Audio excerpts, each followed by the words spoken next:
Hello बच्चों, good evening. कैसे हैं आप लोग? उम्मीद करते हैं अच्छे होंगे। आज की वीडियो में बच्चों हम लोग पढ़ेंगे किसी विद्युत द्विध्रुव के अक्षीय स्थिति में विद्युत विभव।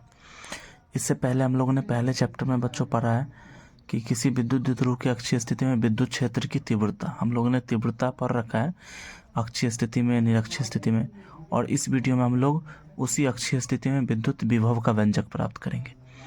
तो इसके लिए सबसे पहले बच्चों आप लोग को दिख रहा होगा, मैंने एक यहाँ पे विद्युत द्विध्रुव ले लिया है।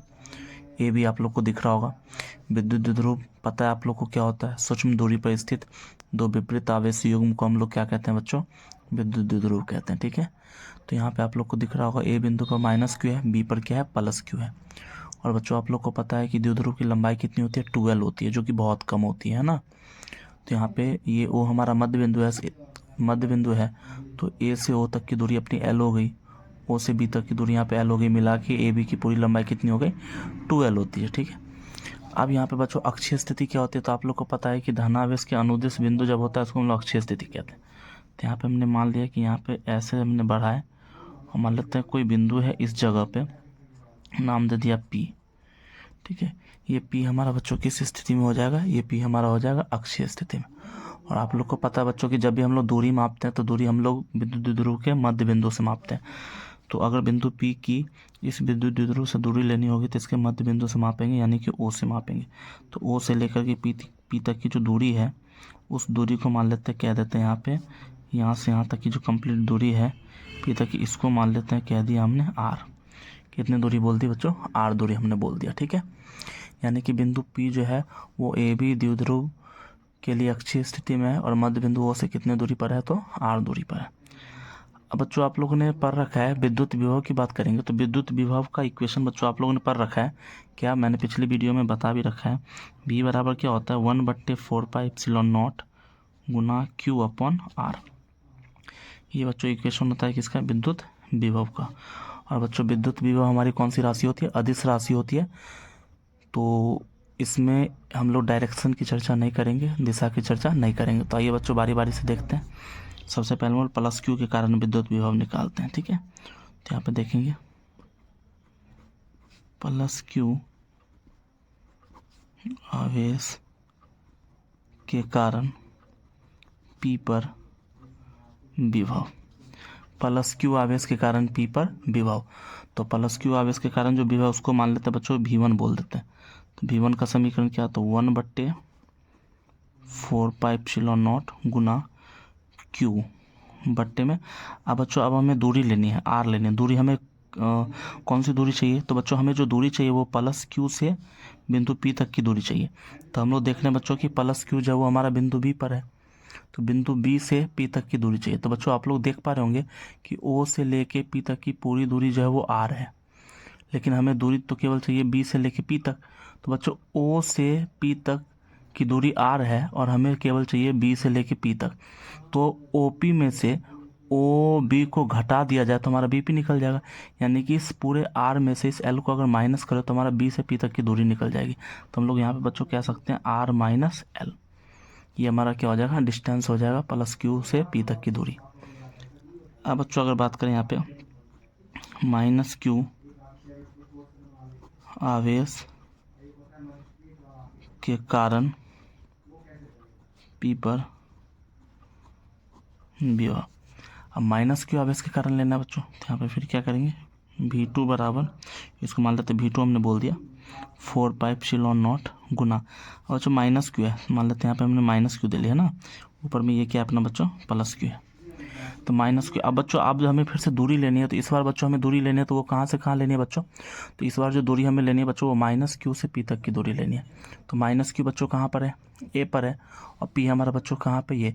तो बच्चों देखो O से लेके P तक की दूरी हमारा क्या? R पता है। O से लेके इस O से लेके P तक की दूरी बच्चों R है, लेकिन हमें इस बार पूरा डिस्टेंस चाहिए, A से P तक की दूरी चाहिए। तो O से P तक यदि R है तो इस O से P तक R दूरी में अगर OA को मिला दे तो हमारा पूरा डिस्टेंस निकल जाएगा। तो R प्लस में क्या करेंगे? L करेंगे। तो R ये क्या हो जाएगा? प्लस में L। तो प्लस क्यू आवेश के कारण निकल गया बच्चों, माइनस क्यू आवेश के कारण निकल गया। अब बात कर लेते हैं परिणामी की।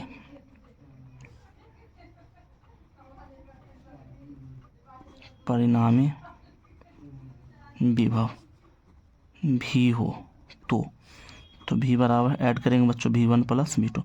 बच्चों जब हम लोगों ने विद्युत क्षेत्र की तीव्रता निकाली थी ना, तो यहाँ पर डायरेक्शन लेते थे, यहाँ पे भी हम लोग डायरेक्शन लेते थे, क्योंकि बच्चों विद्युत क्षेत्र की तीव्रता जो होती है वो सदिश राशि होती है, तो उसमें डायरेक्शन था, दिशा थी, तो हमने वहाँ पर दिशा लिया था। लेकिन यहाँ पे बच्चों हम लोग विद्युत विभव निकाल रहे हैं, और हमें पता है कि विद्युत विभव अदिश राशि होती है, और अदिश राशि में दिशा नहीं होती। इस चलते बच्चों हमने यहाँ पे डायरेक्शन की कोई चर्चा नहीं की है, ठीक है। चलिए, तो परिणामी विभव V1 प्लस V2 दोनों वैल्यू दी हुई है, पुट करते हैं बच्चों। V बराबर V1 का वैल्यू क्या है, ऊपर में दिख रहा होगा बच्चे 1/4πQ0 एप्सिलॉन नॉट, ऊपर क्या है Q/R-L। अब बच्चों ये देखो, ये प्लस है, और अगर V2 की वैल्यू मैं लिखूँगा तो यहाँ पे माइनस है, तो ये प्लस और ये वाला माइनस मिल गया, प्लस माइनस माइनस, ठीक है। 1/4πε0 गुना Q/R+L। बच्चों यहाँ पे देखो कोई चीज़ कॉमन आ रहा है, 1/4πε0 यहाँ भी है, यहाँ भी है, Q यहाँ भी है, यहाँ भी है, तो अगर मैं कॉमन लूँ तो ये हो जाएगा Q/4πε0, तो यहाँ पे हो जाएगा 1/R-L माइनस 1/R+L, ठीक है। अब बच्चों ये सिर्फ कैलकुलेशन है और कुछ नहीं है बच्चों, बड़े आराम से मैं कर रहा हूँ, समझेंगे। Q/4πε0, ये वाला बच्चों इधर आ जाएगा R+L माइनस, अब बच्चों R-L को जब मैं यहाँ पे लिखूँगा R-L और माइनस को अंदर मल्टीप्लाई करूँगा तो ये माइनस R हो जाएगा, और ये माइनस इस माइनस के साथ प्लस क्या हो जाएगा, L हो जाएगा। और नीचे में बच्चों आप लोग को पता है algebraic formula A + B into A - B, पता होगा A + B into A - B बराबर क्या होता है बच्चों, A² - B², है ना। तो वही चीज़ यहाँ पे A + B into A - B, तो नीचे लिख सकते हैं R² - L²। अब बच्चों आप लोग को दिख रहा है यहाँ पे कुछ कैंसिल हो रहा है, ये +R ये -R कैंसिल हो जाएगा, तो यानी कि V बराबर Q/4πε0 इंटू ऊपर में क्या 2L, ठीक है, और नीचे में हमारा क्या आया R² - L², R² - L²। अब बच्चों मैंने आप लोग को बताया था, और अभी तुरंत मैंने बोला भी, और अगर आप लोग पिछली वीडियो देख रहे हो अक्षीय स्थिति से विद्युत क्षेत्र की तीव्रता वाला, तो उसमें भी मैंने समझाया था, और यहाँ पे मैं दोबारा बोल रहा हूँ। आप लोग को पता है बच्चों की विद्युत द्विध्रुव की लंबाई 2L बहुत छोटी होती है, और उसकी भी आधी दूरी 2L की आधी दूरी L, वो तो और भी छोटी हो जाएगी। और बच्चों मैंने वहाँ पे बताया था, जब किसी हम लोग बहुत छोटी संख्या का स्क्वायर करते हैं ना, तो वो संख्या और बहुत छोटी हो जाती है। जैसे बच्चों 0.1, इसका जब बच्चों मैं स्क्वायर करूँगा तो होता 0.01, यानी कि 0.1 का जब मैंने स्क्वायर किया तो ये आया 0.0, यानी कि इससे बहुत कम ये हो गया। वैसे जनरली स्क्वायर करने पर संख्या बढ़ती है, जैसे 2 का स्क्वायर तो 4 होती है, लेकिन जब संख्या ऑलरेडी बहुत छोटी हो तो उसका स्क्वायर करते तो संख्या और छोटी हो जाती है। तो उसी प्रकार यहाँ पे बच्चों ये जो L है ये बहुत छोटा है, L जो है बहुत छोटा है बच्चों, ऊपर से उसका क्या किया जाएगा स्क्वायर, तो इस चलते L² को हम लोग क्या करेंगे बच्चों, यहाँ पे 0 मान लेंगे। यहाँ पे मैं लिख देता हूँ L² जो है बहुत बहुत बहुत छोटा है, किससे, R से, है ना। शो L² को अपन लोग क्या मानेंगे बच्चों, 0, L² को क्या मान लेंगे, 0। तो जब L² को बच्चों 0 मानेंगे तो फिर यहाँ पे क्या हो जाएगा इक्वेशन देखेंगे, V बराबर Q/4πε0 गुना 2L, और L² तो बच्चों 0 हो चुका है, केवल क्या बच जाएगा R²। अब बच्चों यहाँ पे दिख रहा होगा ये सभी चीज़ें मल्टीप्लाई में है, तो अगर बच्चों ये Q अगर इस 2L की इस पार आ जाए, ये Q को अगर यहाँ से उठाकर इसके पीछे कर दे तो ये 2LQ बन जाएगा, और 2LQ बच्चों क्या होता है, वो विद्युत द्विध्रुव आघूर्ण होता है P।